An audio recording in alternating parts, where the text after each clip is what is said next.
Chapter 3. My breath hitched as I placed the glass slides under the microscope and clicked the objective lens into position. The machine let out a low hum as the light sliced through the slides, analyzing my blood. The seconds ticked by, my entire life perched precariously on the edge while I awaited the results. The mechanical whirring soon quieted, and a green light flashed onto the screen, the tightness in my chest loosening slightly. Serum biochemistry results. Glucose, normal. Urea, normal. Sodium, normal. White cells, normal. Red cells, normal. Tumor protein markers, not detected. I let out a slow exhale, relief whispering through my limbs, stilling the frantic pace of my heart. My body was a time bomb waiting to detonate, and for one more month, the bomb lay dormant. Standing from the desk, I walked to the window and stared out into the gray haze of a summer sky. The mountains stood somewhere out there, encased beneath the layer of acrid smoke from the distant fires, and I longed for rain and blue sky, the caress of sunlight like a blissful pardon, erasing the memory of another long, bleak summer. 38 years old. I was a year older than my mother had been when she got sick, 10 years older than my brother when he passed, and 5 years ahead of my father. Terminal cancer statistics were now 1 in every 3 people. It had taken my whole family, and it could eventually take me, and one day, possibly, my daughter as well. And every month I diligently ran my blood work, and every negative test filled me with a conflicting sense of relief and guilt. Cancer had not touched me yet. Why had I been spared? Why was I the lone sapling growing among a forest of fallen trees? "Seren, your next patient's waiting in the lobby." Christina stood in the doorway, face solemn as her eyes skirted over to the blood samples that lay on my desk. "Did you already run any results?" "Yes, they were negative." "Oh, thank God." She swept through the room, grabbing the glass slides and stacking them neatly onto the cart beside the microscope. "I wish you didn't have to do this every month." "Me too." With a sigh, I grabbed my tablet as the name of my newest patient wavered in the air in front of me. "Would you let Mr. Candon know I'm ready for him?" "Sure thing." With a nod, Christina closed the door behind her, the sound of her footsteps echoing down the long hallway as I whisked away the remaining evidence of my results, tucking them inside my desk drawer. A gaunt face appeared in my office, eyes glancing nervously around the room as I settled myself at my desk. "Mr. Candon, please have a seat."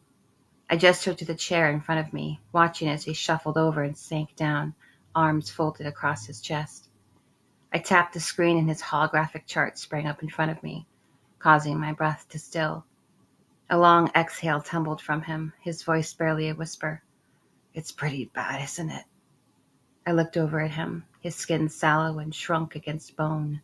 Chemo had ravaged him, leaving behind the shell of what I assumed was once a young, vibrant man. "How long have you been doing the treatments?" 6 months. I quickly scanned his chart, taking note of blood work completed before and after each session. "It looks like you've had 3 rounds." My finger hovered over the results. "Your tumors are not responding to the treatment. In fact, they appear to be growing larger." He jerked forward, resting his hands on his knees. "I know. That's why I'm here." I swiped his file closed and leaned back in my chair, regarding him with a measured look. "So what is it that you hope I can do for you?" New patients were tricky. There was always the threat of entrapment. Agents of MCOR were known to appoint cancer patients for the sole purpose of exposing herbal healers. I had never encountered one, but I had heard the stories, and I knew I had to be cautious. "Well, I've been told you offer other treatments." His voice dropped low, and his eyes shifted across the room. "And who told you that?" I folded my hands on my desk, my words guarded. "Redrick." The tension in my shoulders lifted. Redrick was the man who helped me obtain my herbs through the black market and was the main source of my referrals at the clinic. A beat of silence passed as he shifted uncomfortably in his seat, and when I looked into his eyes, I saw fear. The man was dying and clinging to his one last hope. "Okay then, what I can do is set you up with a treatment plan." Reaching down, I pulled some papers from a bottom drawer. I'll just need you to fill out this additional intake form first. It will keep you out of the system. I slid the papers across the desk and handed him a pen. I cannot make any promises that what I offer you will work, but with the type of cancer you have, I've seen a high rate of success. He nodded, awkwardly gripping the pen in his hand as if it were a foreign object, his fingers shaking as he bent to read the text. Will these treatments be... He trailed off as if grasping for words, and I knew what he was trying to ask. It was the same question they all asked, coded language encased in apprehension. Discreet, yes. All the herbal medicine will be in pill form in a standard pharmaceutical bottle. You do not need to worry about someone finding out. A flicker of relief washed over his face, and in that moment I saw my brother Ellis, sitting across from me, frail and bent from his failed chemo, a ghost trapped in a cage, while I had only been a med student at the time, helpless and unable to save him. I reached across the desk and placed my hand on his. You've made the right choice in coming here, and I'm going to do all I can to help you fight this. Evening crept through the kitchen, activating the solar lights and bathing the room in a tepid glow. With a sigh, I pulled the packages of freeze-dried carrots and broccoli from the cupboard. I longed for fresh vegetables, but with the continuous fires affecting the growing season, they were a restricted commodity, and I had always gone over my allotted limit for the month. The weekend loomed ahead of me as Trendon was now home from work and cloistered in his office, hunched over the glowing console of his computer. The silence between us had become perfunctory, my mind in a constant state of numb detachment, that innocuous place where nothing could touch me. At some point, I had stopped trying to salvage who I was beneath the role of mother and doctor. My apathy had become a chaperone, pulling me soundlessly through the dark. Yes, I intend on running an inspection next week. Trendon's voice drifted through the crack in the office door. He was most likely on the phone with his father, a stern, intruding man I'd never warmed to. Seated as head of the board of directors that oversaw the inner workings of the grid, he wielded his power with a cold precision. And as the years went by, Trendon began to remind me more and more of him. Gone was the soft optimism in his eyes, the ease in which he navigated through a room. He had sharpened his edges, drew within himself, stretched and shifted his skin until he became nothing more than a mold for his father to pour himself into. It repulsed me, this transfer of toxicity, his father's legacy etched into the very marrow of his being, like a story played out 1,000 times, woven through generations of repression, and I was unable to stop the pull of the current. Where's Lilica? Trendon's tone was clipped, and I spun around to find him standing beside me. His movements could be stealthy and soundless, an unnerving skill he had acquired from his job. I think she's playing in her room. My hand involuntarily tensed up around the spoon I was holding. Why? His face furrowed, a look of disturbance flashing in his eyes before he turned and calmly walked down the hallway. A few seconds later, he was escorting Lilica by arm past me and into the living room. Trendon, what's going on? The bite of confusion lanced through my words as I strode into the room to find him looming over her, his finger pointing at the toys on the floor. I thought I told you to clean this up. His voice was low and flinty, and the look in Lilica's eyes was one I seldom saw, one I never wanted to see. Frozen in place, her wide eyes darted between her father and the toys scattered across the living room rug. Trendon bent down and snapped his hand out, clasping her chin firmly and yanking her up to meet his gaze. Disobedience will not be tolerated. Do you understand me? My skin prickled with heat, a simmering anger rising inside me as I watched Lilica nod silently and drop to the floor, her tiny hands frantically grabbing at her toys. That's enough, Trendon. I brushed past him and placed my hand on her back. It's okay, honey. I'll help you with these. I felt Trendon's taciturn stare like a chill sweeping across my skin as I gathered up the remaining toys and led Lilica back into her room. Is Daddy very mad at me? Lilica's lip quivered as I closed the door to her room and placed her toys in the corner. My hands trembled, the residue of my emotions longing for release, and I shook my head, slipping on a strained smile. No, sweetheart, your daddy just likes a clean house. You know that. And it's important to remember that when we are asked to do something, we should try and do it as best we can. I knelt beside her and swept a lock of hair out of her eyes. I know. She lowered her head in a gesture of compliance, that spark within her already dimming, and my heart constricted. How could I shield her from this slow, internal stripping away of the self?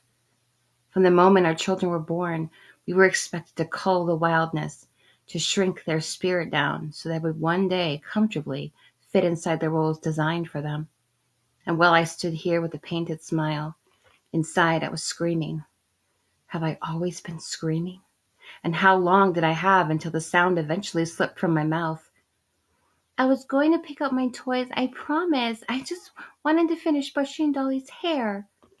The stormy gray of Lilica's eyes pleaded with me, and I drew her into a hug, feeling the rapid rhythm of her pulse against my chest. I know, hon. It's okay. You didn't do anything wrong. You just have to try to remember that when your daddy is home, the rules are a little different.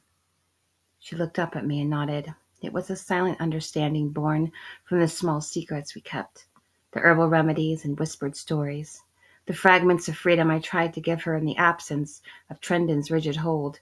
But how long would it last? How long did I have until the grid swallowed her up? I released a long sigh and placed a lingering kiss on her forehead. Why don't you play in your room for a bit, and I'll let you know when dinner's ready. Okay, Mommy. She pulled away from me and crawled onto the bed with her doll, murmuring something in his ear, the heavy moment washed away by the sweetness of her smile.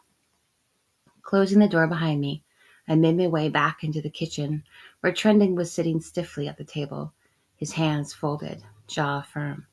You coddle her. His words cut through the air like a vague threat, and I clenched my hands, biting back a retort that would only end in more strained silence. We never fought, and in the beginning I thought that was a good sign. But I suddenly longed for fire and loud words, the kind I once had with Domine, an intensity that would break through the suffocating shell of my life. I hated the silence. You scared her, Trendon. Was that really necessary? He leaned back in his chair, his dark eyes fixed on mine. What is necessary is to teach our child to obey. The literature states that we, as a community of one, must nurture collective knowledge while resisting the grievous temptation of self-imposed will. I know what the literature says. I cut him off with a wave of my hand, remembering the digital documents given to me when I was pregnant.